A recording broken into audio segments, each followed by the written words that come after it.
अमरावती जिल्ह्यातील social media influencer आणि digital creator Shrutika Gawande हिने माझा महाराष्ट्र माझं विजन या भव्य कार्यक्रमात प्रभावी उपस्थिती नोंदवत विदर्भाचा झेंडा उंचावलाय। एबीपी माझा आयोजित या विशेष मंचावर राज्याच्या उज्ज्वल भविष्यासंदर्भात विविध क्षेत्रातील मान्यवरांनी आपले विचार मांडलेत। यावेळी श्रुतिका गावंडे हिने सोशल मीडियाची ताकद अधोरेखित करत ग्रामीण भागातील बोलीभाषा, संस्कृती आणि स्थानिक समस्या प्रभावीपणे मांडण्याची भूमिका स्पष्ट केली। तिने आपल्या भाषणात सांगितले की वऱ्हाडी भाषा ही अत्यंत गोड, जिव्हाळ्याची आणि आपुलकीची आहे।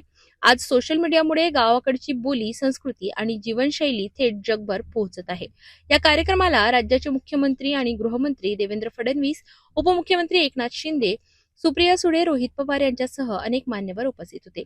तसेच अभिनेता रितेश देशमुख आणि प्राजक्ता माळी यांच्यासह कलाकारांचीही उपस्थिती या कार्यक्रमाला होती।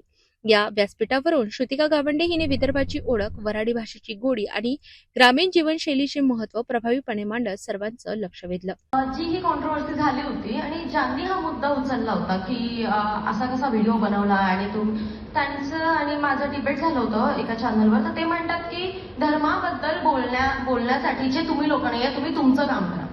आमचं काम काय आहे मग? तुम्हाला हसवणं नुसतं? आम्ही आमचे मत नाही ठेवू शकत? आणि दुसरी महत्वाची गोष्ट की तुम्ही ते लोक नाहीये का, तुम्हाला तो अधिकार नाहीये धर्मावर वगैरे बोला, तुम्ही काय ठेका घेतलाय? तुम्ही कशाला बोलता?